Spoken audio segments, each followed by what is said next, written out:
Salut les goths et bienvenue dans cette nouvelle vidéo à la française. Aujourd'hui, je ne suis pas tout seul, je suis avec Hippo. Salut Hippo. Salut tout le monde, salut les bots.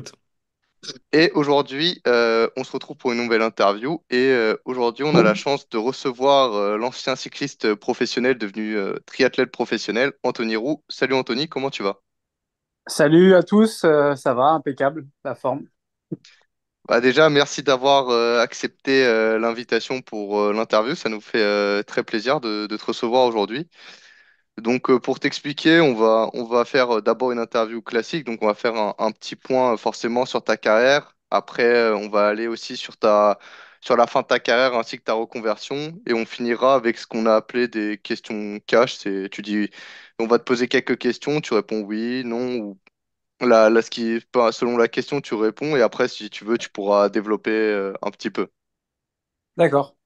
Parfait. Donc du coup, pour commencer, on va rappeler quand même si certains qui regardent cette vidéo ne savent pas qui tu es. Donc tu as été un coureur cycliste pendant 15 ans, de 2007 à 2022 dans la même équipe, donc là, Groupama FDJ. Donc tu as 37 ans dans une semaine. Ouais. Euh, j'ai vu ça. Tu comptes quand même 16 victoires pro, dont une étape de la Vuelta et les championnats de route sur France de 2018. Tu as participé à 14 grands tours et 25 monuments. Et sur ton profil, bon, tu me corrigeras si c'est faux, mais moi, de souvenir, voilà, t'étais plutôt quand même un sprinter rouleur et t'étais capable de passer plutôt bien les bosses quand t'étais dans un bon jour. Ouais, quand j'étais dans un bon jour, je passais bien les baisses. Et ouais, j'étais plus rouleur-puncher, on va dire, ouais. Mm. Voilà, parfait. Donc, du coup, pour commencer cette interview, j'avais vu que dans le podcast Dans la tête d'un cycliste, tu avais déclaré que c'est grâce et à cause de ton père que tu t'étais mis au vélo. Est-ce que tu peux nous expliquer un peu plus en détail le rôle qu'a pu avoir ton père dans ta pratique du vélo et globalement l'importance qu'il a eu pour toi au cours de ta carrière? Bah, c'est simple, en fait, mon père a toujours fait un peu de vélo. Alors après, c'était pas un grand compétiteur. Il faisait quelques courses comme ça, mais très peu. C'est quelqu'un qui adorait les vélos, plus s'entraîner, en fait, plutôt que courir. Et vers les 3 4 ans, en fait, bah là, comme tout petit qui voit son père faire quelque chose, j'avais envie de faire comme lui. Donc, j'avais envie de faire du vélo. Donc, le problème, c'est que j'étais trop petit pour partir avec lui sur la route. Donc, il m'a mis dans un club à côté de chez nous, près de Verdun à l'époque, qui s'appelle l'US Thierville, qui a été pendant toute ma carrière mon club de cœur, en fait. Et du coup, il m'a mis là-bas. Et voilà, à 4 ans, 4 ans et demi, j'ai commencé les premières compétitions. Et voilà, ça a été un peu, ça a commencé comme ça, en fait. Et j'ai toujours jamais arrêté, en fait. J'ai toujours fait que du vélo, quasiment. Ok. Et du coup, ensuite, bah, tu vas enchaîner les différentes catégories. Et en 2007, tu signes en stagiaire chez FDJ. Pourquoi ce choix? Est-ce que tu avais d'autres équipes qui te voulaient ou est-ce que c'est vraiment un choix de ta part de signer chez Groupama FDJ? Alors, à l'époque, en fait, en sortant de junior, bah, Espoir 1, j'étais au Vendée U, mais Espoir 2, en fait, j'étais dans un club qui s'appelait l'UV Aube à Troyes. Et je suis rentré aussi à la Fondation française des Jeux. Donc à l'époque, en fait, de ça, il y a maintenant 20 ans, il n'y avait pas tout ce qui était continental, équipe réserve, tout ça. Mais la FDJ, en fait, la Française des Jeux, avait une fondation pour aider, en fait, des sportifs de haut niveau qui étaient encore en activité études. Et donc, elle nous aidait, en fait, avec une bourse pour nos études. Et puis, on avait aussi un pied, les cyclistes, un peu dans l'équipe. On faisait quelques stages avec l'équipe pro.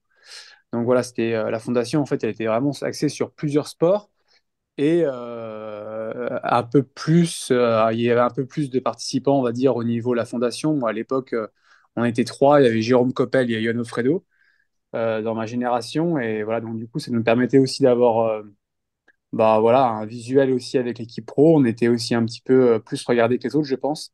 Donc c'est pour ça que durant ma saison Espoir 2, en fait, avec les résultats que j'ai faits, j'ai Yvon Madio qui gérait à l'époque aussi la fondation et les coureurs qui m'a contacté et qui m'a proposé de passer et bah, j'ai tout de suite dit oui quoi. Ok, ouais. C'était quelque Et du chose quand coup, même, enfin, c'était quand même quelque chose d'un peu avant-gardiste pour l'époque, cette idée de fondation un peu, je sais pas si on peut qualifier ça comme ça, mais on va dire d'antichambre de l'équipe professionnelle, quoi. Une Ouais. sorte d'équipe de formation avant l'heure, quoi. Bon, ah, oui et non, parce qu'à l'époque, il y avait quand même Chambéry Formation, qui avait quand même un club de Mm. DN1 qui était là pour AG2R. Il y avait le Vendée U aussi, que j'ai fait mon Espoir 1, qui était vraiment la grosse antichambre de Jean-René Bernardo. Donc, la première avant-gardiste, qu'on va dire en France, c'est vraiment Vendée U, quoi. À l'époque, il y Ouais, avait vraiment Vendée U qui était vraiment en France une grosse équipe élite avec une antichambre avec But Télécom à l'époque ou Bonjour. Et voilà, c'était vraiment en France. À part ça, sinon, c'était la Rabobank Espoir avec la Rabobank Elite qui faisait le lien. Mais c'était vraiment en France, il n'y avait que ça, quoi. Pour moi, c'était vraiment le Vendée U, le gros truc. Chambéry qui faisait aussi bien le taf. Et après, finalement, il y avait aussi ouais, cet esprit avec la Fondation Française des Jeux. Mais là, on n'était que trois coureurs. Il y avait que trois coureurs, en fait, qui avaient des. C'était pas des contrats, mais c'était des aides, en fait, pendant 2 ans avec un suivi aussi d'études. Donc voilà, c'était plus pour aider des sportifs dans leur démarche aussi pour continuer les études. C'est là que la Française des Jeux finalement, elle mettait le point là-dessus quoi pour que les athlètes de haut niveau, que ce soit après c'était en tout genre. Hein. Moi on avait fait un séminaire où on était au moins une cinquantaine de sportifs et il y avait vraiment tous les sports en tout genre quoi. Donc voilà. ok, je vois. Et du coup, donc en 2009, t'enchaînes les bons résultats et tu découvres aussi ton premier grand tour, la Vuelta. D'ailleurs, c'est quand même une Vuelta quand même assez avec un très beau succès puisque tu vas remporter la 17e étape suite à une échappée victorieuse. Et donc, qu'est-ce que tu as ressenti après après ce coup de force et cette première victoire quand même très prestigieuse, on va dire, pour quelqu'un de nouveau dans le monde du vélo professionnel? Ouais, ouais, j'étais pas. J'ai toujours bien marché en fait depuis les jeunes et puis chez les amateurs, mais j'étais pas quelqu'un qui gagnait beaucoup de courses et voilà, j'étais souvent placé, mais j'étais pas le meilleur à chaque fois finalement. Et c'est vrai que d'être passé pro, en fait, bah, j'ai vite été assez bien dans le bain en fait, on va dire. Même en 2008, c'est quand même assez bien passé. C'est quand même des années qui roulaient vraiment très très fort, donc ça roulait vraiment vite. C'était un peu les fins des années EPO, tout ça, c'était un peu compliqué ces années-là, ça roulait vraiment fort. Mais pourtant, ça allait. Finalement, le rythme chez les pros me convenait mieux que le rythme élite. C'était fait un peu rouleau compresseur, ça me convenait vraiment bien. Je suis un coureur plutôt diesel, donc ça m'allait bien. Et c'est vrai que 2009, bah voilà, j'ai gagné une première course au circuit de la Sarthe en avril qui a été un peu déclencheur pour moi. Et puis après, voilà, j'ai fait podium aux France. Et après, voilà, cette Volta qui était finalement compliquée pendant 15 jours, mais parce que c'était un premier grand tour. Quand on est jeune, on ne sait pas trop comment l'aborder, mais finalement, cette 17e étape, bah, voilà, c'était super bien passé. Tous les feux étaient ouverts ce jour-là. Et puis, j'ai pu exceller dans ce que je sais faire, voilà, finir une course comme je sais le faire avec de la fraîcheur et puis pouvoir bien bah, tirer mon épingle du jeu par rapport au reste de l'échappée. Donc voilà, j'étais le seul à bien finir ça. Et ouais, ça reste un super grand souvenir parce que bah, c'est la première grande victoire, c'est une victoire sur un grand tour. Alors, c'est pas le Tour de France peut-être, mais voilà, ça reste quand même un grand tour, donc c'est quand même grand. Donc, c'est vrai qu'avant mon titre de champion de France, c'était quand même, je pense, ma plus belle victoire, donc c'était vraiment sympa. En plus, c'était juste au nez à la barbe du peloton. Enfin, vraiment, tu finis juste devant le peloton. Je me rappelle devant, je crois, William Bonnet et André Greipel. Enfin, c'était quand même très, très serré, quoi. Vraiment Ouais, haletant ouais, jusqu'au ouais. bout. Ouais, tous les sprinteurs arrivent derrière et finalement, ils ont mal jaugé l'échappée qui était devant. Donc voilà, et tout le monde est repris sauf moi. Et ouais, ça arrive, William doit mourir à quoi? À 10 mètres de ma roue. Donc voilà, et cette année-là, ouais, je crois que William fait deux fois enfin, deuxième de deux étapes. Donc je pense qu'il m'en a voulu un petit peu ce jour-là, parce que je pense que quelqu'un qui méritait aussi une étape sur un grand tour. Mais ouais, ouais, du coup, l'image, la photo est belle finalement. Et bah, finalement, mes victoires, elles sont toujours un peu pareilles comme ça. C'est un peu détaché par rapport à un groupe qui est derrière. Et du Bon. coup, après cette année, tu vas continuer à être plutôt régulier. Et par contre, en 2012, bah, tu vas être blessé. et tu vas avoir des moins bons résultats. Comment est-ce qu'on arrive à gérer ce genre d'année plus compliquée? Ouais, fin 2011, j'ai vraiment vécu 2010, ça s'est bien passé, mais dans une progression comme 2009 finalement, avec quelques victoires, mais je crois 2 victoires. C'était vraiment une année normale, on va dire, mais 2011, c'était vraiment une grosse année avec 6 victoires. C'est là que je me suis vraiment trouvé en tant que voilà sprinter finisher, on va dire. J'avais une bonne pointe de vitesse quand j'étais plus jeune, on va dire, mais j'aimais pas frotter en fait. C'était vraiment mon défaut. J'avais vraiment peur dans le peloton. Donc, je n'avais pas les arrivées massives, je n'avais pas quand ça frottait. Mais dès qu'on était en petit comité à aller 40, 50 coureurs, là, j'arrivais mieux à me faufiler et du coup, j'arrivais à gagner des courses. Et encore mieux quand c'est des petits comités à 10, là, c'était encore mieux pour moi. Donc, j'ai gagné beaucoup de courses comme ça. Et fin 2011, en fait, j'ai fait l'erreur d'aller faire un cyclocross dans l'est de la France et ouais, je me suis fracturé 2 vertèbres, 2 dorsales sur une chute à la con. Un bris de roue qui est dans un fossé et du coup Hmm. ça m'a fait culbuter et faire un peu le dos de cheval en fait. Mon dos a cambré, ça a cassé Ouf. et c'est vrai que ouais, ça a été un peu galère. Il y a eu 4 mois de corset, une reprise qui était quand même assez longue et derrière j'ai eu voilà du matos dans le dos qui retenait 4 vertèbres du coup pour consolider les deux qui étaient cassés donc pendant un an. Et ouais, c'était compliqué. Du coup, là, ça enchaînait pas mal de doutes au niveau même de la position. Je me sentais pas bien sur mon vélo, j'avais des douleurs. C'était compliqué de respirer avec le matériel qui était dans le dos. Donc, même si voilà, l'équipe m'avait mis sur le tour et tout, j'ai fait le tour en 2012, mais c'était une année qui était, voilà, qui était moyenne, on peut dire. C'était pas une année de fou. Mais ouais, c'était compliqué. Après, ça a été dur mentalement finalement, mais ça m'a aussi.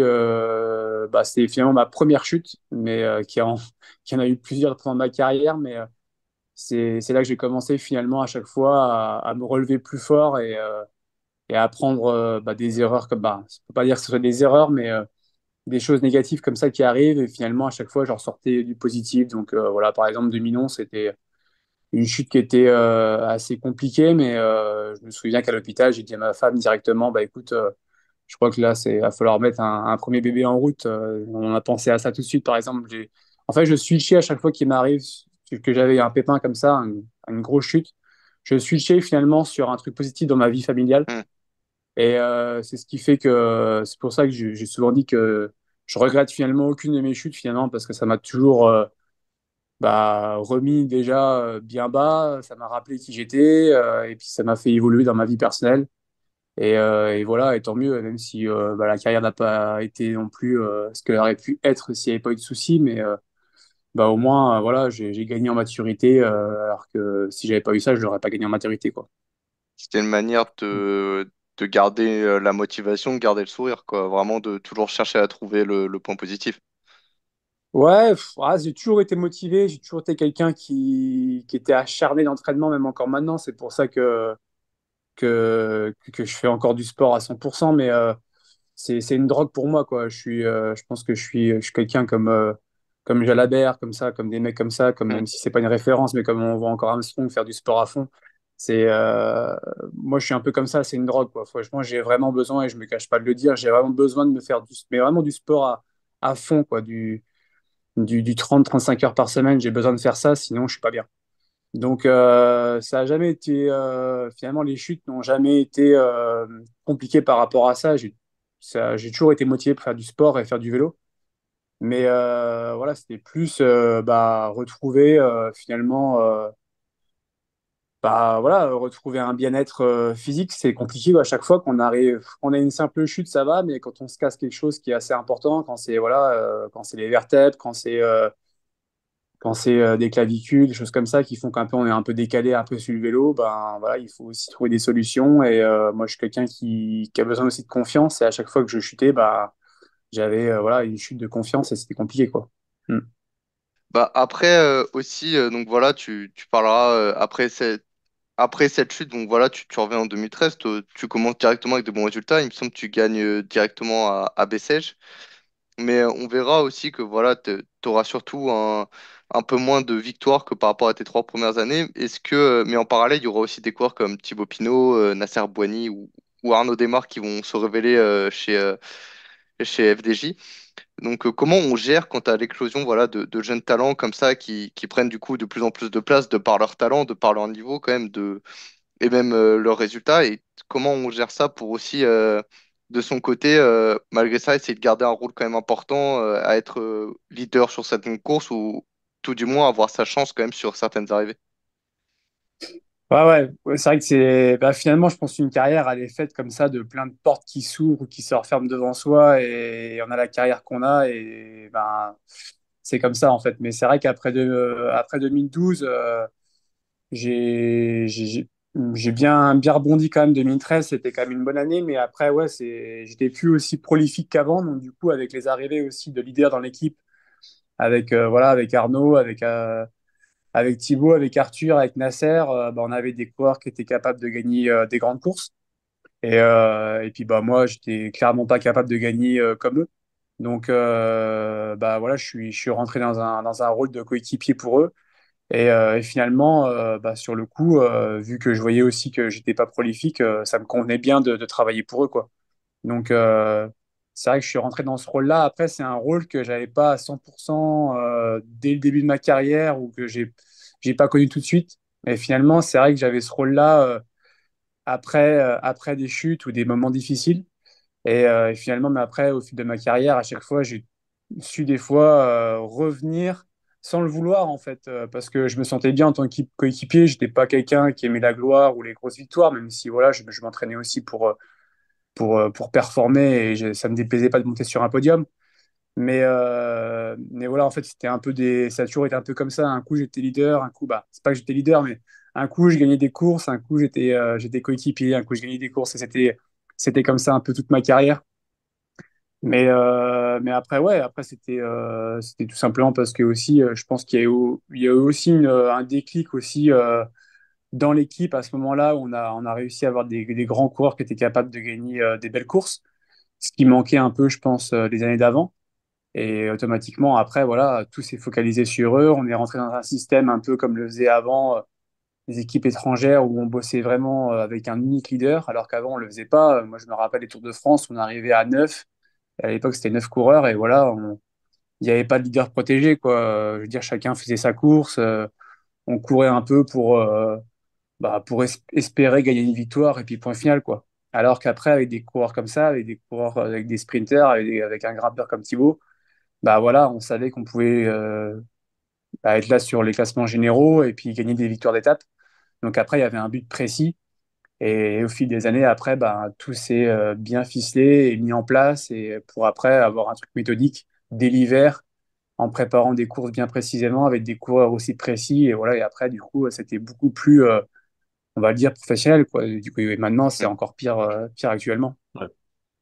Mais c'était quelque chose, enfin, c'était pas quelque chose de dégradant.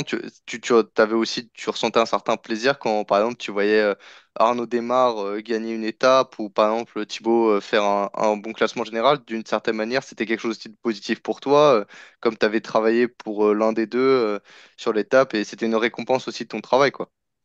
Ah ouais, bien sûr. Je suis pas quelqu'un qui n'ait pas gagné de course, quoi. Je veux dire, j'ai connu les victoires avant et je les ai connues aussi un petit peu après. Donc ça me suffisait largement de temps en temps, finalement, à avoir mon petit plaisir personnel. Mais non, non, j'avais vraiment, et que ce soit pour tout le monde, quand je faisais vraiment bien mon travail et quand je m'écartais, j'avais donné à 100% et qu'à l'arrivée, il y avait la victoire, j'étais super content, quoi. Donc non, j'ai passé des super moments avec Nasser, avec Arnaud, avec plein de coureurs comme ça. Avec Arthur aussi, on a passé des bons moments. Et puis avec Thibaut, c'était encore pire parce qu'on a fait quand même des grands tours qui étaient pas mal. Mais maintenant, c'était dès qu'on travaille bien, qu'on se met, qu'on peut Mm. dire qu'on prépare un événement et que derrière, on se met à 100% et que le leader, il est présent, ou même quand il n'est pas présent, finalement. Parce que même chez Thibaut, des fois, c'était compliqué, mais c'est pas grave. Je veux dire, quand on a bossé comme on a pu et tout le monde a fait du mieux qu'a donné à 100% de soi-même, du coup, on est content, on est satisfait et c'est le principal, quoi. Ouais. Je vois. Et d'ailleurs, en parlant de ça, bah, ça vient sur ma prochaine question. Bah, la saison 2018, donc on se souvient du Giro, malheureusement, où Thibaut abandonne juste avant la fin. Donc toi, tu participes à ce Giro, mais après ce Giro, bah, tu arrives quand même dans une période avec où on peut dire clairement, tu étais dans une sorte quand même de pic de forme, puisque tu enchaînes quand même trois succès dans les semaines qui suivent, avec notamment les championnats de France et de tête, tu fais troisième aussi de la Classica San Sebastian. Est-ce que c'était du coup un pic de forme que tu avais prévu de base sur cette période avec le Giro comme préparation? Ou c'était quelque chose comme ça ou vraiment pas prévu, mais où tu as senti que tu avais des jambes de feu à ce moment-là et du coup t'en as profité autant que possible? Ouais, non, je sais pas. C'est pourquoi ça arrivait comme ça à ce moment-là. Je sais pas. Franchement, ça fait déjà une paire d'années où je sais plus, même 2015, 2016, 2017, j'avais toujours un petit truc en fait, une petite chute à un moment donné, une connerie, un truc qui se passe mal et des fois voilà, ça voulait pas quoi. Parce que j'étais pas non plus un grand coureur, donc pour que je gagne des courses, il fallait que tout soit bien quoi, que je sois vraiment à 100%, que les parcours me conviennent bien, que la situation de course me convienne. Donc voilà, et après, c'est vrai que ce Giro, on a quand même beaucoup, beaucoup bien travaillé. Moi, franchement, même si ça a mal fini, je pense qu'on a vécu 19 belles étapes. C'est juste la fin qui était compliquée, mais sinon, c'est 19 étapes super positives. Donc finalement, c'était un travail aussi qui m'a été prolifique pour le mois de juin. Et c'est vrai que je suis sorti du Giro très en forme. J'étais dégoûté pour Thibaut, mais je me sentais bien et je me suis dit, bah écoute, reste motivé, coupe pas et puis on verra bien ce qui se passe. Et tous les ans, de toute façon, je pensais aux France, c'est sûr, c'est un truc que j'ai connu super tôt dans ma carrière et j'ai toujours vu le titre à côté de moi. Mais cette année-là, je me suis dit, écoute, bah, prépare-le comme ça et puis on verra bien. Au pire, si ça, de toute façon, ça veut pas, on verra bien. Et finalement, il y a eu un déclencheur aussi à la Route Occitanie où j'ai gagné une étape. Ça fait vraiment longtemps que j'avais pas gagné. Bah, longtemps, ça faisait, je pense, 4 5 ans que j'avais pas gagné.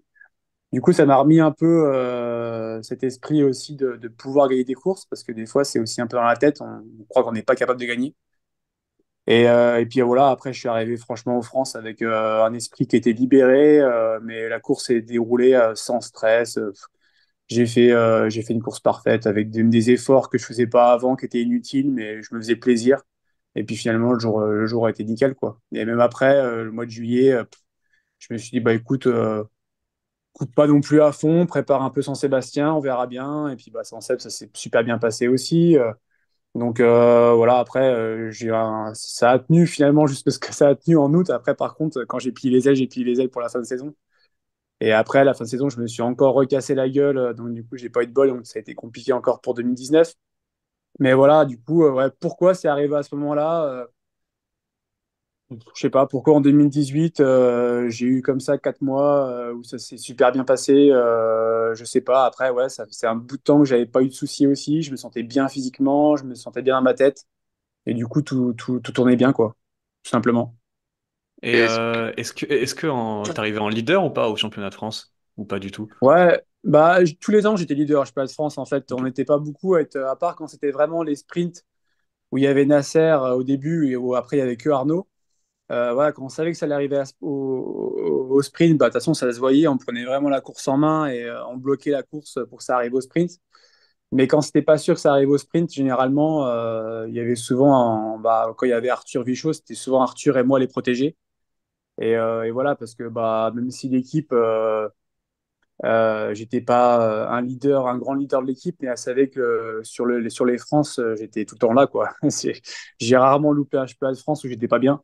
Donc voilà, elle a toujours misé sur moi sur le jour-là. J'ai toujours été un coureur protégé. Donc c'est sûr que 2018, je faisais partie des coureurs protégés avec Arthur à l'époque. Je crois on était deux. Et puis éventuellement, il y avait Arnaud, mais Arnaud était plus en. On faisait pas tout sur lui parce qu'on savait que ça allait être compliqué avec la chaleur et puis le parcours était pas si plat que ça, donc c'était compliqué de le maîtriser. Donc lui il restait finalement au chaud en attendant avec les sprinters et voilà, il y avait plus une course de mouvement et on faisait plus la course sur Arthur et moi quoi. Ok. Et puis bah, derrière, du coup, c'est 2019. Et puis voilà, ce tour incroyable, bah, ça a été un peu les montagnes russes, il y a le début où il reprend du temps, puis il y a la bordure, puis il y a le tour malais, et puis il y a l'abandon. Comment est-ce que vous avez vécu ce tour chez Groupama FDJ? Ouais, 2019, c'était un peu compliqué pour ma part aussi parce que avec le maillot, j'étais survolté. J'ai fait un hiver comme j'ai jamais fait. Je me suis entraîné trop d'heures en fait. Et je suis arrivé au mois de février. Je crois que j'étais déjà cramé. J'avais tout mis décembre, janvier à trop m'entraîner. Ça, c'est moi en fait. Je suis trop motivé et en plus, avec un champion de France, bah du coup sur le dos, l'entraînement, j'étais euphorique. Du coup, j'ai loupé ma saison complètement 2019. J'étais vraiment pas à la hauteur. L'équipe m'a quand même mis sur des courses comme le Tour. Alors à la base, moi, je devais faire le Giro et le Tour. Mais finalement, vu que j'étais pas bien, j'étais en surentraînement, bah, dès mars, on a stoppé. On a dit, bah, on arrête, on fait un petit break pour bien préparer le Tour. Et après le Tour, ouais, j'étais là, mais j'étais pas à 100%. C'était compliqué. En plus, c'était un Tour qui roulait super vite.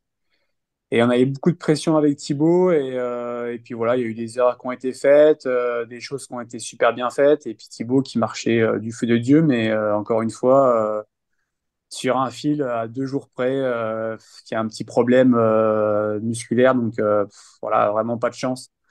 À 2 jours près, pour moi, c'est limite s'il gagne le tour, quoi. Donc c'est malheureux. C'est des petits, comme je dis, c'est des, voilà, c'est des fois, c'est des portes qui veulent pas s'ouvrir et ça a pas voulu le faire cette année-là, quoi. Mm.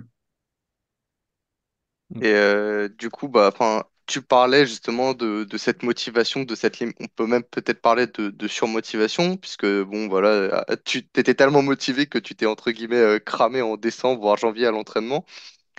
Et dans le podcast, du coup, dans la tête d'un cycliste également, tu disais que après ton titre des championnats de France, tu avais aussi eu du mal à prendre ce virage pour rester motivé et à rester performant. Est-ce que c'est peut-être aussi le fait de pas avoir réellement assuré en 2019 à cause du coup bah, de ce surentraînement? Est-ce que ça t'a fait aussi perdre la motivation ou peut-être baisser un peu le pied dans ton implication ou quelque chose comme ça par rapport au métier?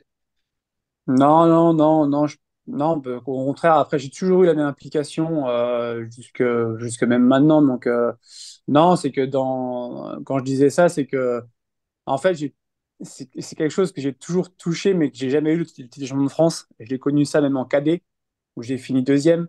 Et en fait, dans le vélo, ça a quand même une importance parce que c'est quelque chose qu'on porte, c'est quelque chose qu'on a pendant un an et ça a vraiment une signification. Et je pense pour un pays comme la France, c'est vraiment important. Je pense qu'il y a beaucoup de coureurs qui aimeraient bien le champion de France. Et, euh, Moi, j'ai toujours su que j'étais capable de le faire, mais j'y arrivais pas. Et finalement, j'y suis arrivé tard, en fait. Donc, et quand j'y suis arrivé, je pense que c'est comme si j'avais un aboutissement de vie en fait. Et du coup, c'est quelque chose que, bon, c'est pas comparable, mais je pense que c'est quelqu'un qui prépare dans sa vie un Jeux Olympiques et une fois qu'il le gagne, après, il se dit bah, qu'est-ce que je vais faire d'autre quoi. Donc, soit j'en refais un, mais voilà, quand on a déjà gagné quelque chose, c'est quoi? C'est de gagner 2 fois la même chose, mais c'est plus pareil. Et moi, finalement, je pense que j'ai perdu après une motivation qu'avait, je sais pas si c'est une motivation, mais finalement, il y a un truc qui s'est arrêté, je pense, après le titre du Championnat de France. Bon, pas juste après, parce que après, j'étais sur un nuage, mais je pense que fin 2018, ouais, il y a un truc qui s'est tourné inconsciemment, en fait, sans que je le veuille. Je pense que je voulais tellement ce truc-là qu'après, en fait, finalement, c'est comme si j'avais abouti quelque chose chez les pros, quoi. Et après, finalement, je m'en foutais. Bah, c'est pas que je m'en foutais, mais j'avais réussi ce que je voulais, quoi. Et j'avais tellement voulu ça que c'était tellement compliqué de l'avoir qu'une fois atteint, bah, du coup, voilà, c'est comme si j'avais soufflé, j'en sais rien ce qui s'est passé. Mais donc, du coup, après, je me sentais beaucoup mieux à travailler pour les autres qu'à travailler pour moi, en fait. Hmm. Parce que je ressentais plus. En plus, mine de rien, après, il y a eu le Covid qui est arrivé, il y a eu un changement aussi de rythme qui est arrivé. Je me retrouvais plus trop dans. Je sentais que le niveau avait vraiment excellé en peu de temps. Et du coup, j'ai vite compris que voilà, je gagnerais plus de courses vraiment à haut niveau et que ma place, elle était plus en tant que coéquipier qu'en tant que leader, quoi. Ok, je vois. Ok. Et du coup, bah, après ça, tu vas prendre ta retraite. Mais du coup, quand on fait le bilan de ta carrière, bah, tu es resté toute ta carrière dans la même équipe. Est-ce que c'est une fierté pour toi? Est-ce que tu te sentais bien? Voilà, ou est-ce qu'il y a un moment de ta carrière où tu aurais peut-être voulu voir un autre horizon ou peut-être à l'étranger, je sais pas. Ouais, il y a toujours eu des moments de doute en fait mais finalement les moments où j'aurais voulu partir pour voir ailleurs, finalement ça se faisait pas. Et les moments où je voulais rester, bah, c'est là où j'avais l'occasion de partir. Donc finalement, ce qui fait que je suis toujours resté à la FDJ, mais après voilà, c'est parce que c'est aussi une belle équipe où on se sent bien, voilà, je pense que c'est pour ça. Sinon, moi j'ai toujours, je suis quelqu'un qui aime bien quand même être dans un bon élément, être rassuré. Et je pense que c'est ce que j'avais dans l'équipe en fait. J'aurais pu, je pense, aller chercher voilà, ce changement pour aussi me mettre un coup de pied au cul à un moment donné, mais finalement, j'ai pas eu l'audace de le faire parce que je me sentais bien comme ça, je me sentais en sécurité dans une équipe et voilà, je me sentais bien, mais je pense que c'est l'esprit aussi de la FDJ qui rend ça, quoi. Je pense que c'est une des rares équipes où il y a beaucoup de coureurs qui restent longtemps, où il y a beaucoup de coureurs qui font toute leur carrière et des longues carrières. Donc voilà, je pense que c'est ça, mais enfin, après, c'est dur de parler du passé, de toute façon, c'est trop tard, mais ouais, est-ce qu'il aurait fallu à un moment donné partir, genre à l'étranger? Moi, quand je vois maintenant, je m'entraîne beaucoup avec Christophe Laporte. Lui, ça lui a fait beaucoup de bien de partir et peut-être que 2018, finalement, avec ce titre, j'aurais pu profiter de l'occasion pour aller dans une grosse équipe étrangère, voir ce qui se passe et me remettre, voilà, me rebooster. Et finalement, bah, je suis resté dans un cocon familial et est-ce que je me suis enterré ou pas? Je sais pas. Après, c'est compliqué de parler des choses qui auraient pu se passer, hein. C'est comme ça, hein. Ouais. Après, j'ai fait quand même Hmm. 16 ans comme ça, donc c'est quand même 16 belles années. Il y Ok, a pas ouais. de regret d'être resté après 2018, quoi. De toute façon, c'était bien. Si t'étais parti, tant mieux. Mais si t'étais resté, bah, c'était très bien aussi, quoi. C'est pas un Ouais, regret, quoi.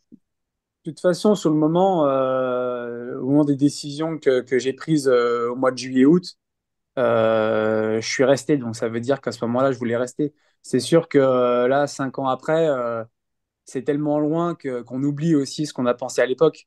Et c'est facile de dire maintenant, ah bah ouais, j'aurais su, j'aurais fait ci, j'aurais fait ça. Ouais, mais je me rappelle qu'en juillet, août 2018, je voulais rester à Groupama FDJ. Donc voilà. Après, c'est sûr que je me dis, les années que j'ai fait après, peut-être que ça aurait été différent si j'aurais changé d'équipe, si dans une structure différente. Comme je dis, j'aurais eu peut-être un coup de pied au cul différent. Mais ça, c'est facile de le dire maintenant, quoi. Ouais. Ouais, je vois. Et du coup, bah, tu es resté toute ta carrière à FDJ et tu as pu voir, j'imagine, l'évolution de cette équipe. Est-ce que au moment où tu quittes l'équipe, c'est une équipe radicalement différente de celle où tu es arrivé? Ou alors il y a eu quand même des grosses évolutions? Non, non, c'est radicalement, Ouais. ça n'a rien à voir. Mais je pense que beaucoup d'équipes comme ça, parce qu'on parle d'équipes françaises, même à l'étranger, c'est pareil, hein. Je veux dire, il y a des équipes qui n'étaient pas structurées à 20 ans. Mais c'est beaucoup d'équipes qui, surtout dans le World Tour, qui ont beaucoup évolué comme ça en une dizaine d'années. Mais ouais, ouais, ça n'a rien à voir. Ça n'a rien à voir. Déjà, bon, il n'y a pas beaucoup plus de coureurs. Je crois qu'à l'époque, on était 25, maintenant ils sont 30. Mais voilà, à l'époque, je crois qu'on était 60 avec le staff. Ça faisait quoi? Ça faisait ouais, 35, 40 staff. Maintenant, ils sont 120, quoi, salariés. Donc voilà, ça a quasiment doublé, voire triplé au niveau du staff. Donc rien que ça prouve bah, la profession, comment elle évolue et comment c'est rythmé et comment ça demande d'intensité, quoi. Donc non, non, oui, c'est sûr que ça évolue à fond et encore là, hein, franchement, là, ça va faire 2 ans que j'ai arrêté. Je vois encore je regarde de loin les choses qui se passent, ça évolue encore un truc de fou. Donc, non, non, c'est dingue, c'est des usines à gaz et c'est vraiment pour la performance à fond. Et non, ça évolue vraiment, vraiment fort. Et une équipe comme la FDJ, maintenant, bah, voilà, elle marche comme Ineos, elle marche comme Jumbo, bah, comme c'est plus Jumbo, mais comme Visma. Donc, voilà, ça marche, ça fonctionne pareil. Exactement pareil. Maintenant, AG2R a pris le pli pareil avec des gros sponsors et fonctionne pareil. Donc voilà, maintenant en France, il y a vraiment des grosses structures qui sont pas à rougir des plus belles équipes pour le tour. Donc du coup, malgré ta retraite du peloton, Anthony, t'es resté sportif de haut niveau puisque maintenant t'es triathlète professionnel. Euh, Quand est-ce que ça t'est venu à l'idée de faire une carrière de triathlète professionnel après le vélo? Vers les 7 ans, je pense. En fait, moi, j'ai fait sport-études à Nancy, dans un CREPS. Et il y avait un pôle espoir triathlon, en même temps il y avait plusieurs pôles, en fait. Moi, je suis en pôle cyclisme. Et en fait, tous mes potes d'enfance, en fait, c'est que des triathlètes. Et j'ai toujours été baigné là-dedans, en fait. J'ai toujours suivi le triathlon. Et c'est vrai que même si après, je suis passé pro vélo, je m'étais toujours dit que ce serait un jour, je ferais un Ironman. Et après, voilà, c'est vrai qu'au fil des années et sur la fin de carrière, je me suis dit, pourquoi pas tenter l'expérience jusqu'où je peux aller. Et voilà, donc du coup, ça a été un déclic ouais, il y a quelques années où je me suis dit, juste après ta carrière, n'attends pas, dès que ta dernière course de vélo, le lendemain, tu deviens triathlète, quoi. Donc voilà, ça a été comme ça. Tes potes du Krebs de Nancy, tu les croises sur sur les triathlons aujourd'hui ou pas? Je suis en contact avec pas mal d'eux, ouais. Après, non, il y a beaucoup qui sont devenus entraîneurs Ah, ou qui font plus de triathlon, donc voilà, qui sont plus en compétition. Non, non, je suis quand même en contact avec eux, ouais. Mm. Ok. Et tu nous as dit que t'aimais de moins en moins frotter. Et Ouais, pourtant, dans un triathlon, au début, c'est quand même un peu le bazar, quoi. ouais, Quand tout le monde parle à la nage, ça frotte un peu, quoi. ouais, j'avoue, les Masters, je déteste ça. L'année dernière, en fait, j'ai fait pas mal de courses en groupe d'âge sur Ironman, où là, du coup, c'est une rolling start. Donc, on part par grappe de 20. Donc là, franchement, c'est cool, il n'y a pas de bousculade. Après, les vrais triathlètes vont vous dire, c'est pas du triathlon. Mais j'ai fait deux compétitions où là, j'ai fait de la mass start, notamment Gérard Armé. On était, je sais plus combien on était, c'était énorme au départ, 2000, je crois. Et là, Ouais. ouais, c'est horrible ok. quand on n'est pas un vrai nageur, c'est un truc de fou. Donc, ouais, c'est pas pareil que c'est le départ en fait qui est compliqué. Après, une fois que c'est lancé, au bout de 300-400 mètres, ça va un peu mieux. Mais non, c'est différent quand même de frotter à vélo. Déjà, on peut se faire couler, mais on peut pas tomber. Ouais. Et, euh, et après, non, c'est le début qui est compliqué. Après, une fois que la nage est posée, c'est bon, c'est parti. En vélo, c'est pas pareil. Ça n'a rien à voir. Mais après, là, du coup, cette année, pareil, chez les pros, à part des courses que je vais faire où il y aura tout le monde, mais notamment sur Ironman, pareil, les pros, du coup, il n'y a jamais non plus beaucoup de monde. Au pire, s'il y a allez, un maximum de 50 pros au départ, ça va, ça fait pas non plus un gros départ. Et de toute façon, moi, j'ai pas m'amusé à me mettre devant, vu que je nage beaucoup moins bien que les meilleurs triathlètes. Donc voilà, ce qui est beaucoup plus dur, ouais, c'est quand il y a des gros événements où il y a quasiment 2000 participants, où c'est une mass start. Ouais, là, le départ, c'est chaud, ouais. Mm. Ok, parfait. Du coup, en recherchant, j'avais vu que sur ton Facebook d'athlète, tu avais partagé du coup tes volumes d'entraînement en 2023. Tu es à plus de 1000 heures d'efforts en entraînement sur 2023. Et tu avais même déclaré d'ailleurs que ça dépassait ce que tu effectuais comme quand tu étais encore cycliste pro, donc c'est quand même assez impressionnant. Et qu'est-ce qui a changé dans ton quotidien maintenant? Comme tu es triathlète professionnel et que tu plus cycliste à temps plein, qu'est-ce qui a changé dans ton quotidien et aussi comment ton corps réagit, sachant que le volume a encore augmenté, quoi. Ouais, c'est vrai qu'au début, je pensais pas faire ça quand je voyais pas mal d'athlètes, même de triathlètes finalement de courte distance, parce qu'on voit que les athlètes là, qui préparent les JO, pareil, ils sont souvent à 30-35 heures d'entraînement par semaine pour un effort finalement qui va durer 1 heure et demie, hein. Donc du coup, c'est encore différent d'un Ironman. Et je me disais, mais les mecs, ils sont fous, pourquoi ils s'entraînent autant, quoi? Et en fait, quand on est dans le mouvement et il y a des choses à faire qui sont obligés de faire finalement, par exemple comme nager. Tu es obligé d'aller nager souvent finalement, sinon tu perds des sensations, c'est compliqué. Et ben, tu es vite à faire des heures dans la semaine et ça va super vite en fait. Donc, c'est compliqué. Tu peux pas faire énormément de jours de repos comme en vélo, par exemple, parce que c'est pareil, bah, à pied, c'est compliqué de s'arrêter longtemps parce qu'après, il y a les traumatismes musculaires qui sont plus là. Donc, on peut pas non plus s'arrêter très trop longtemps de courir. Nager, c'est pareil. Comme je disais, faut tout le temps avoir cette prise d'eau qui est importante. Et dès qu'on s'arrête, ne serait-ce qu'une journée, 2 jours, bah, quand on revient en piscine ou en mer, c'est compliqué.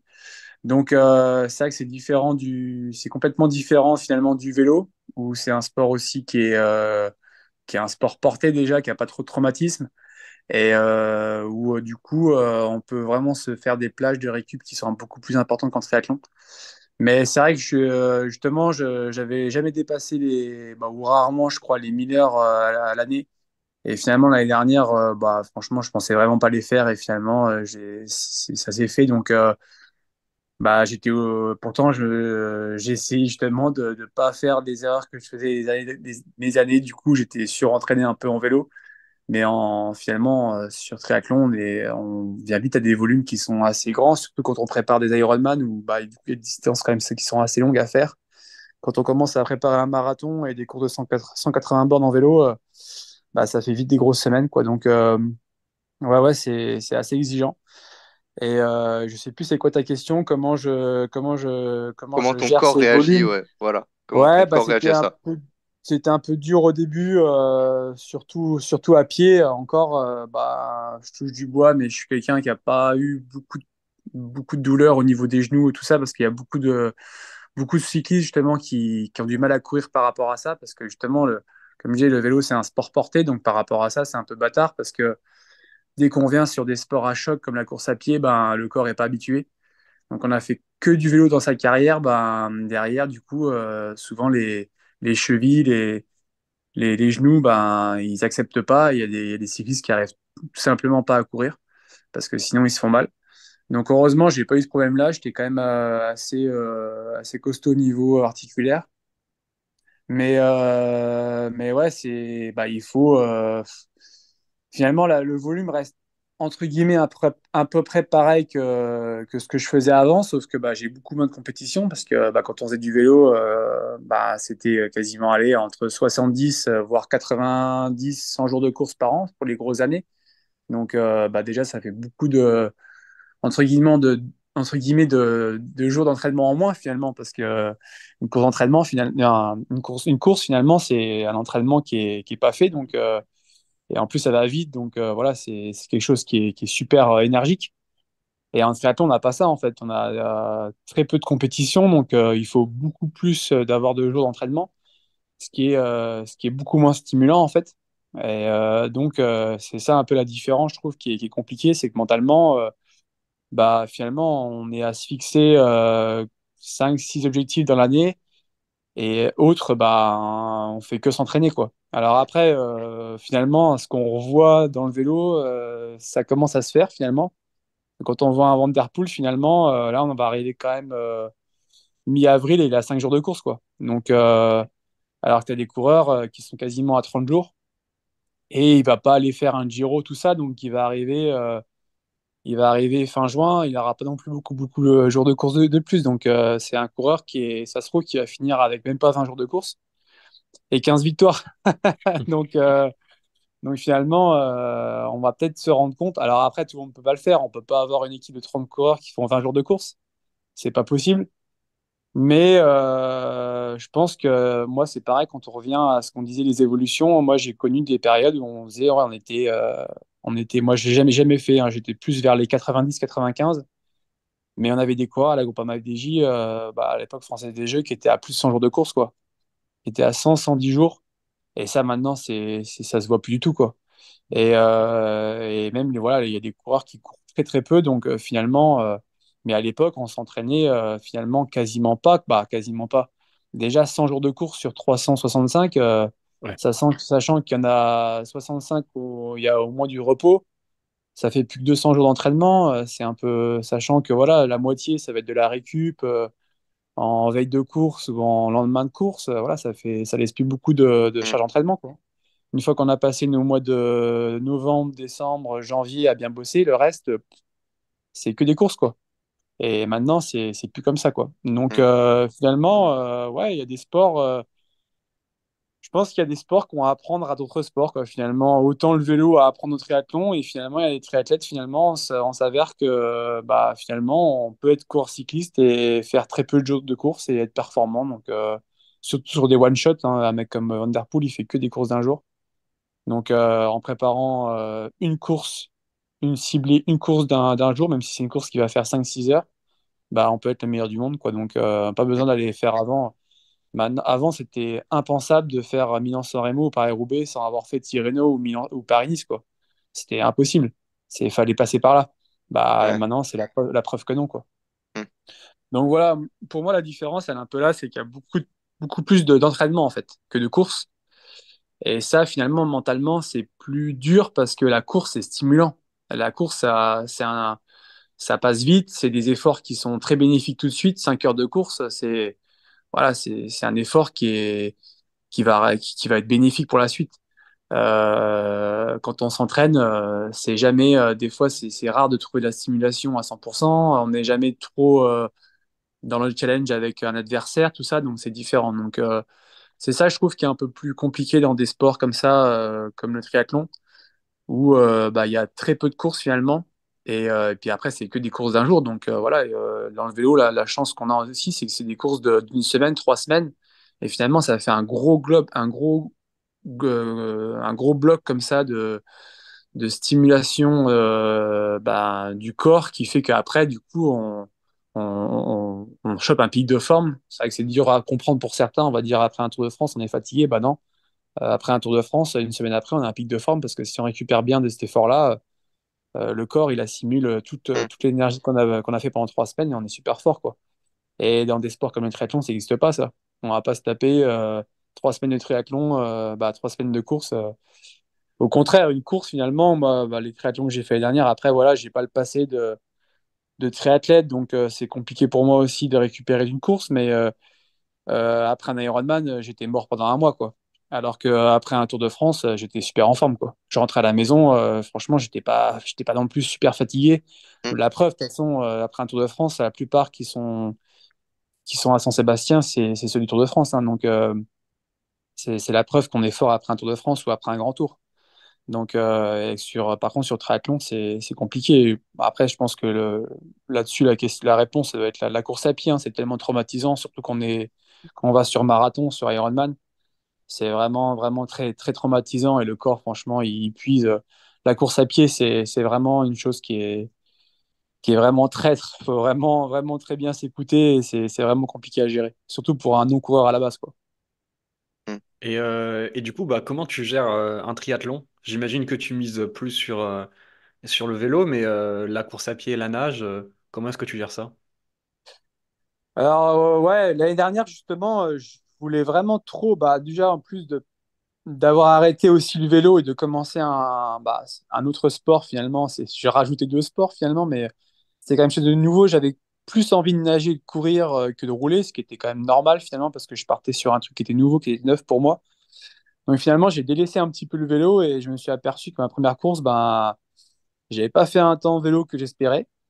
Du coup, je me suis dit, bah écoute, on va changer un peu les plans, pour choper un peu de motivation vélo, et ce qu'il faut, c'est bosser quand même ta qualité. Donc, j'ai changé un peu ma façon de fonctionner, mais ouais, de toute façon, il faut que je garde ma qualité vélo. C'est quelque chose que j'ai, même si je vais la perdre de plus en plus, parce que l'année dernière, j'avais encore un acquis de toutes mes années pro. Et là, plus on va avancer, bah, plus j'aurai justement ces acquis de course qui vont s'éloigner. Donc, et c'est compliqué de faire des efforts qui sont très intenses, comme une course de vélo à l'entraînement. Donc, je vais perdre au fil des années, c'est sûr. Mais il faut que je garde cette qualité et qu'après, je gère. Alors, après, natation, franchement, un cycliste deviendra jamais nageur. De toute façon, un nageur, il faut être dans le bassin dès l'âge de 5 ans. Donc, c'est compliqué. Après, moi, c'est pas quelque chose que je déteste. Franchement, je vais pas à la piscine à reculons, j'aime bien ça. Déjà, c'est motivant quand on aime nager, c'est déjà bien. Après, voilà, je sais que je ne suis pas aquatique, donc j'essaye de progresser. Après, voilà, je fais aussi ça pour l'expérience. C'est un truc qui m'attire aussi. Je prends aussi de l'expérience personnelle et par rapport à ce que je fais. C'est vraiment enrichissant, je trouve, de bosser à fond sur l'Ironman et savoir comment ton corps il peut être en fait. Donc et voilà, et à pied c'est différent, je trouve, parce qu'avec la qualité physique, alors je dis voilà, quand le physique, le corps tient et qu'on peut courir, finalement, la caisse qu'on a acquis en fait en vélo, bah voilà, la VO2 max qu'on a en vélo, elle est aussi là à pied. Donc même s'il n'y a pas trop de technique au niveau du coup de pied, voilà, bon, sur un marathon à 3 heures d'effort, même si on court entre guillemets mal, s'il n'y a pas un beau geste du pied, voilà, comment le physique va prendre le dessus. Donc le passé de cycliste là-dessus, il est vraiment, il est enrichissant. Donc là-dessus, voilà. Donc, je pense qu'il y a plus à gagner finalement à pied qu'en natation, où je pense que grappiller des minutes, ça va être vraiment compliqué. Mais voilà, après, je prends les trois sports un peu pareil en fait, hein. J'essaye de piocher un peu sur ce que font les autres, regarder un peu ce qui se passe, prendre aussi un peu de recul par rapport à ce que j'ai vécu. Ouais, et puis bosser essentiellement que ma qualité vélo, elle parte de moins en moins, quoi. Ok, je vois, Ok. très bien. Et du coup, il me semble que tu reprends à Valence cette saison. Ouais, là, Euh, dans une semaine quasiment, ouais, je pars début semaine prochaine, ouais. et du coup, bah, plus globalement, c'est quoi tes objectifs pour cette saison? Alors, je me suis fixé trois Ironman dans l'année. Le premier, ce sera Lanzarote, qui est en mai. Ensuite, ce sera pas un label, mais je vais faire l'Ambraman, qui est une course. En fait, j'ai quand même pris des parcours vélo qui sont durs, parce que sinon, c'est compliqué pour moi, parce que, mine de rien, les triathlètes sur Ironman sont vraiment très forts vélo. Et quand c'est plat, c'est compliqué de faire la différence. Donc, il faut que je trouve des parcours qui sont vallonnés parce que mon rapport poids-puissance sera toujours plus avantageux par rapport aux autres. Donc, voilà, une course comme Lanzarote qui est très difficile, ça va me convenir, j'espère. L'Ambraman qui normalement aussi devrait être pas mal pour moi. Et après, normalement, je devrais finir la saison sur l'Ironman de Barcelone, alors qui est plat, mais c'est vraiment juste pour finir la saison un peu plus tard, parce que la dernière, je l'ai fini trop tôt et finalement, l'hiver était trop long. Et pour mettre aussi un Ironman en plus dans l'année, donc voilà, je voulais en faire trois espacés. Et avant, je vais faire des petits, voilà, des alphes pour préparer les Ironman. Donc voilà, là, pour préparer Lanzarote, un premier dossard à Valence qui est un 70,3, qui est pas spécialement un gros objectif pour moi parce que 70,3, ça va vraiment trop vite. J'ai pas le temps de revenir vélo. Et le semi-marathon, ça va vraiment très très vite. Donc voilà, autant l'année dernière, je pensais prendre du plaisir plus sur Alpha. Mais finalement, quand j'ai fait Nice sur Ironman, j'ai pris du plaisir quand même. C'était Hmm. très très dur, mais finalement, plus c'est long, plus ça me correspond en fait, parce que ça va moins vite à pied. Et du coup, j'ai beaucoup plus de temps pour revenir vélo au niveau, pas des premiers, mais voilà, entre guillemets, des meilleurs quand même qui sont devant. Donc ouais, j'ai un tout intérêt à rester sur Ironman plutôt d'aller sur Alf, ou Alf, de toute façon, c'est sûr que chez les pros, je ne verrai pas le jour. Mais voilà, c'est histoire aussi de faire un peu de compétition et de bosser aussi en compétition, parce qu'il y a, voilà, dans le triathlon, il y a aussi les transitions qui sont importantes. Il y a cet effet aussi de prendre un départ, de travailler aussi un peu le stress, tout ça. Donc, il faut aussi faire des compétitions. Donc voilà, je vais axer un peu sur trois Ironman ma saison et en préparer avec des distances half un peu avant. Mm. Ok. Et juste, voilà, bon, pour finir sur le côté triathlon, si là, ton objectif ultime, entre guillemets, sur un triathlon, ce serait quoi? En remporter un ou t'en as pas spécialement d'objectif comme ça? C'est vraiment surtout prendre du plaisir et kiffer l'expérience en tant que triathlète pro. Ouais, remporter, je pourrais pas remporter un triathlon chez les pros, c'est pas possible sur la belle Ironman. Alors, un truc comme l'Ambraman, je sais pas, franchement, j'ai hâte de voir le jour J ce que ça peut donner. Il faut voir la concurrence qu'il y a aussi le jour J, c'est toujours pareil. Mais je sais bien que voilà, avec les meilleurs, c'est trop compliqué. En fait, ça court trop vite. Et franchement, ça roule fort vélo et ça nage comme des poissons. Donc, c'est pas possible pour moi. Mais c'est quelque chose que j'ai toujours voulu faire. Et finalement, je vis un rêve de gamin, un projet ouais, je sais pas si on peut passer un projet, mais c'est quelque chose que j'ai toujours voulu faire. En fait, les premières fois où j'ai vu l'Ironman d'Hawaï, ça me faisait plus kiffer que de voir les cours de Tour de France, quoi. C'est comme ça, je sais pas pourquoi, j'adore ça, quoi. Visuellement, je trouve que c'est super beau, quoi.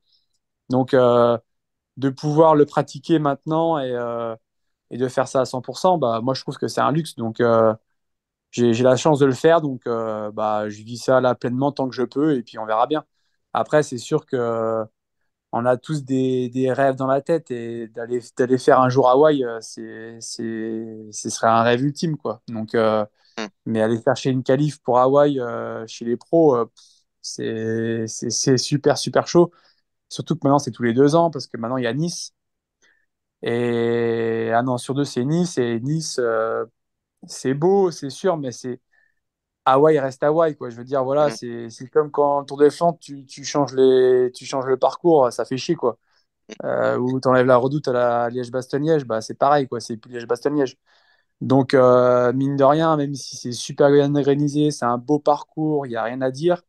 Malheureusement, Nice, ils auront jamais l'histoire d'Hawaï. Et donc voilà, donc moi, je rêverais un jour de faire les championnats du monde à Hawaï, ça c'est sûr. Donc après, chez les pros, ça va être vraiment très très très chaud. Il y a très peu de chances que j'y arrive. Mais voilà, c'est pourquoi pas. Et puis, si ça arrive, ça arrive, ça arrive pas, ça arrive pas. En tout cas, maintenant, là, franchement, l'année dernière, franchement, j'ai vécu une des plus belles années de ma vie. C'était génial. Faire, j'étais tous les jours à la maison, je m'entraînais, je faisais ce que je voulais, je faisais les courses que j'avais envie. En plus, ouais, franchement, c'était top, quoi. J'avais pas trop de contraintes finalement, je me les mettais tout seul mes contraintes, donc c'était top. Donc c'était vraiment à une époque de ma vie où franchement c'est vraiment agréable de faire ça en fait. Ok, je vois. Parfait.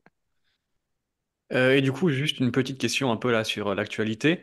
Tu as dit que le peloton allait de plus en plus vite et on voit ces derniers temps de plus en plus de grosses chutes. Selon toi, bah, du coup, qui a pu voir une évolution, c'est quoi, enfin, qu'est-ce qui cause toutes ces chutes? Est-ce que c'est les parcours? Est-ce que c'est les coureurs? C'est le matériel? Ouais, c'est compliqué hein, d'avoir des réponses là-dessus. Je pense que même les coureurs, tout ça, quand je regarde un petit peu de. Alors franchement, je suis pas à fond, mais je suis quand même un peu ce qui se passe. Mais c'est compliqué parce que même déjà, quand nous, on a commencé à avoir ces sensations, il y avait beaucoup de chutes. Bah, on mettait ça sur le dos des oreillettes, après on mettait ça sur... bah, il y a eu d'autres trucs, après je sais plus c'était quoi.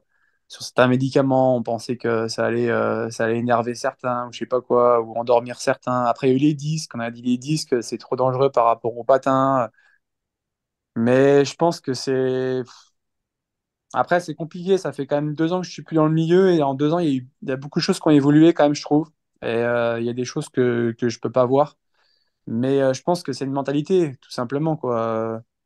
C'est un esprit, en fait, de respect entre les autres coureurs, quoi. Je pense que des fois, il y a des prises de risques qui sont un peu inutiles, mais elles doivent être prises quand même, finalement. Moi, je dis ça parce que je suis quelqu'un qui prenait pas de risques. Donc, j'avais peur, justement, de me casser la gueule, ou j'avais peur de créer une chute, ou je sais pas.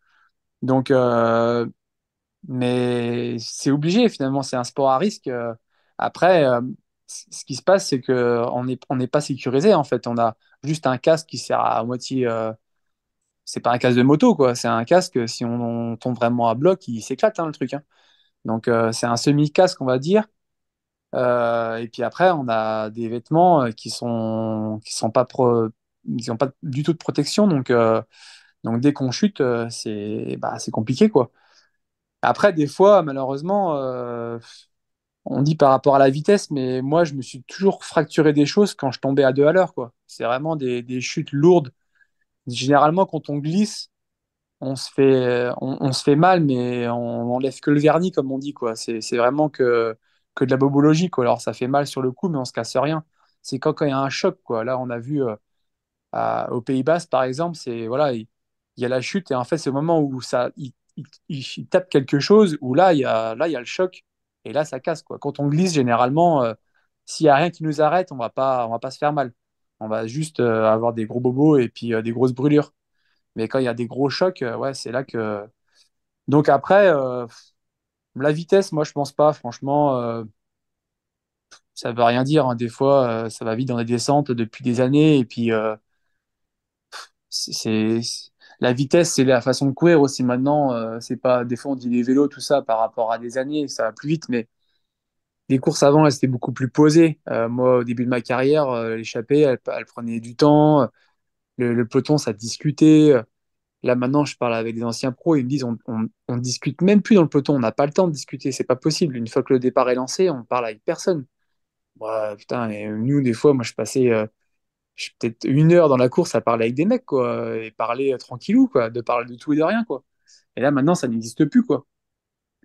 Donc, ouais, je sais pas. Je pense que c'est un état d'esprit global. Je pense que c'est le fait que tout s'est professionnalisé, que tout est au millimètre, que tout est condensé. Il y a beaucoup de, avant, il y avait beaucoup plus de différences de niveau aussi. C'était différent. Moi, je me rappelle, on courait derrière, par exemple, il y avait une petite bosse, hop, on remontait devant, quoi. Maintenant, même si le mec est fort, s'il a au cul du peloton, il revient pas comme ça, hein. C'est fini, quoi. Donc, c'est vachement plus homogène, en fait. Il y a beaucoup plus de niveaux. Avant, il y avait, allez, on va dire, sur 150 coureurs, il y avait peut-être 50 coureurs qui étaient forts. Maintenant, sur 150, les 150, ils sont forts, quoi. C'est ceux qui sont derrière, ceux qui sont malades, quoi. Et ils vont pas faire long feu derrière, ils vont abandonner, quoi. Donc, c'est ça, moi, je pense, qui a fait aussi la différence. C'est que maintenant, il y a du niveau à 100% sur toutes les courses. Et il y a 150 coureurs qui sont au départ. Il y a 150 mecs forts qui veulent être dans les 10-15 premiers. Et comme l'a dit Van Der Poel la dernière fois, c'est impossible, quoi.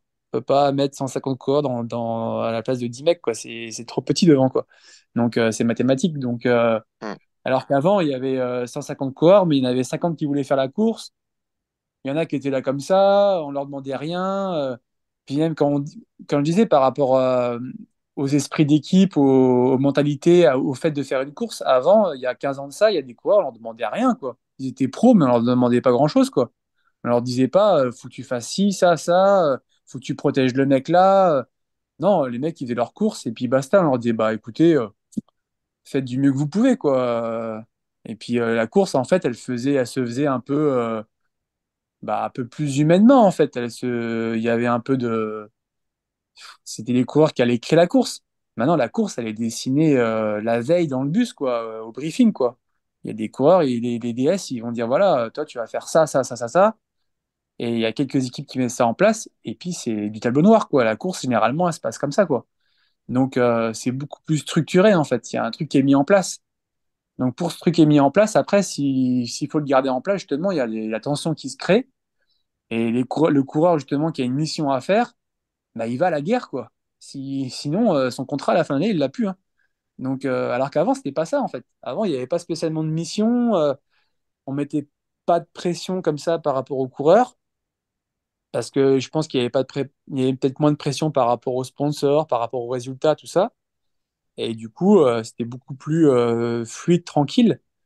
Après, je dis pas que c'était mieux, hein, mais maintenant, il y a de la pression pour tout le monde, que ce soit économique, que ce soit des résultats, des classements qu'il y a à faire, tout ça, et qui fait que bah, chacun a un rôle précis et chacun veut le faire à 100%. Et une fois que tu prends le départ d'une course jusqu'à l'arrivée, bah, tu es dans ton truc et point barre, quoi. Et c'est pour ça que ça ne discute plus, que c'est plus tranquille, c'est nerveux. Et je pense qu'il y a même des coureurs qui sont potes en dehors, mais une fois qu'ils sont sur le vélo, ils se frottent la gueule, quoi. C'est comme Mm. ça, c'est le jeu, quoi. Une fois qu'on met le dossard et qu'on a pris le départ, bah, ouais, c'est, comme disait Marc Madio, c'est couteau entre les dents, quoi.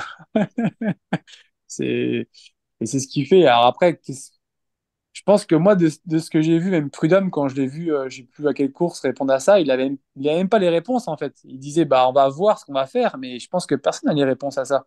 Finalement, c'est toute cette évolution du vélo qui a été mise petit à petit, qui a été faite, et qui fait que maintenant, bah, il y a une certaine pression qui est dans une course de vélo qui fait que c'est comme ça. Mais revenir en arrière, c'est compliqué, hein. Mm. Et maintenant, c'est pour moi, maintenant, bah, une course de vélo, c'est dangereux, quoi. C'est tout. Tu le sais au départ, quoi. Tu sais que tu peux te péter un truc pendant la course. Ben, après, je pense qu'il y a en ce moment, on met beaucoup ça en avant parce qu'il y a des grands leaders qui sont tombés. Mais quand c'est des petits coéquipiers ça qui tombent, on n'en parle pas. Mm. Là, si au Pays Basque, il y a la même chute avec 5 mecs qu'on connaît pas, la chute, on n'en parle pas. Mais s'il y a 5 leaders du tour, ah bah, tout de suite, c'est sûr, il faut qu'on remette les choses en question. Bah ouais, tu parles, tu m'étonnes, on va refaire un Tour de France, ça se trouve, il n'y aura que Pogacar au départ. Là, par contre, c'est pas la même. Mais je pense que c'est ça aussi, c'est parce que dans cette chute, il y a eu des coureurs importants. Mais c'est ce qui fait que ça a été mis en avant. Donc ça a fait peur à tout le monde. Mais après, il y a souvent eu des chutes comme ça aussi, hein. Ouais, Donc, c'est clair que c'est pas ce genre de chute, c'est pas nouveau. Moi, je me rappelle surtout de la chute de 2015, du coup, notamment avec bah, ton ex-coéquipier William Bonnet, quoi. Mais c'est vrai que c'est surtout, ça a l'air celle-là, elle est d'être un énorme. phénomène Sur le de tour, plus en j'ai plus toujours connu souvent. des courses. Le tour, c'est pareil, je sais plus, on est passé à Metz ou je sais plus quoi, il y avait une arrivée aussi là où il y avait une caravane sur le bord de la route. On est sur une grande route, mais ça a fait château de cartes, quoi. Je sais plus c'est qui, c'est à l'époque, c'est Danilo Hondo qui met la main dans la poche pour choper un truc. Ça part un peu sur le côté et puis tout le peloton se casse la gueule, quoi. Il y en avait partout, quoi. Ils ont gelé les temps pour que les mecs aillent jusqu'à l'arrivée et c'était dans la première semaine, quoi. Il y Ouais. a souvent eu des chutes comme ça et tout. Après, ça prend des proportions quand il y a beaucoup de leaders qui sont par terre. C'est pour ça qu'on en parle plus, je pense aussi. Et puis c'est que maintenant, avant, c'était peut-être une course sur trois. Maintenant, c'est toutes les courses. C'est toutes les courses. Il y a souvent une chute. Alors heureusement, par contre, la façon de courir est différente, c'est que ça se décante plus tôt qu'avant. Je vois tout ce qui est classique, tout ça, ça part beaucoup plus tôt. Et finalement, c'est beaucoup plus dur, ça roule beaucoup plus vite, c'est beaucoup plus intense. Donc, du coup, je vois une course comme Roubaix quand même. Moi, j'ai ouvert la télé, il restait 50 mecs, quoi. C'est un truc de fou, quoi. Avant, normalement, à Rambert, il y a quand même tout le peloton, quoi. Donc, finalement, c'est compliqué pour les coureurs parce qu'il y en a beaucoup qui ne peuvent pas jouer. Mais en même temps, ça évite aussi les chutes parce que c'est beaucoup plus. Finalement, on faisait tout un fiasco de l'avant à Rambert et finalement, c'est passé super bien parce qu'il y avait Mm. quand même plus personne dans le peloton finalement. Donc finalement, la façon dont ça roule actuellement, c'est compliqué, je pense, pour certains parce qu'ils ne voient pas le jour. Mais en tout cas, c'est tellement décanté tôt finalement que. Mais ça se trouve, ça chute justement plus tôt parce que la course est beaucoup plus importante avant, quoi. Donc je sais pas. Franchement, c'est à trouver des réponses aux chutes. Il y en a toujours eu de toute façon des chutes, hein. Donc Mm. faut se rendre compte que c'est un sport à risque, c'est tout. C'est qu'avant, je pense que les gens savaient pas que c'était un sport à risque, c'est tout, hein. Mm. Mais moi, j'ai toujours connu des mecs qui se cassaient des trucs. C'est toujours arrivé, hein, c'est tout, hein. Ouais. Moi, c'est clair que c'est un problème où ça va être dur de trouver des solutions. Ouais, ça va être Euh, de trouver des solutions. Sur la route, c'est pareil. ouais. Il y a toutes choses qui sont mises en place maintenant sur les routes pour des dodanes, des choses comme ça, qu'il n'y avait pas avant. Il y a beaucoup plus de choses comme ça sur la route. On va pas l'enlever que pour les courses de vélo, quoi. Je veux dire, moi, je trouve que les routes, les nationales, les départementales sont moins en moins faits pour les courses de vélo, quoi. Donc, mais on peut pas aller que sur des autoroutes ou éviter tous les villages. On peut pas faire ça. Donc, faut juste se rendre compte que le vélo, c'est un sport à risque et que c'est très dangereux. Moi, je pense Ouais. que c'est ça la chose à faire et qu'après, une fois que les mecs prennent le départ, bah, ils savent que bah, il faut qu'ils fassent gaffe, quoi. Après, c'est compliqué entre eux parce que ils peuvent pas non plus être sympas et se dire bah écoute, je te laisse passer, mais après c'est à moi. Tu vois. Ouais. Bon, voilà, c'est la guerre, quoi. C'est Mm. comme ça, quoi. Et franchement, dans un peloton, quand c'est tendu, c'est tendu, hein. Clairement.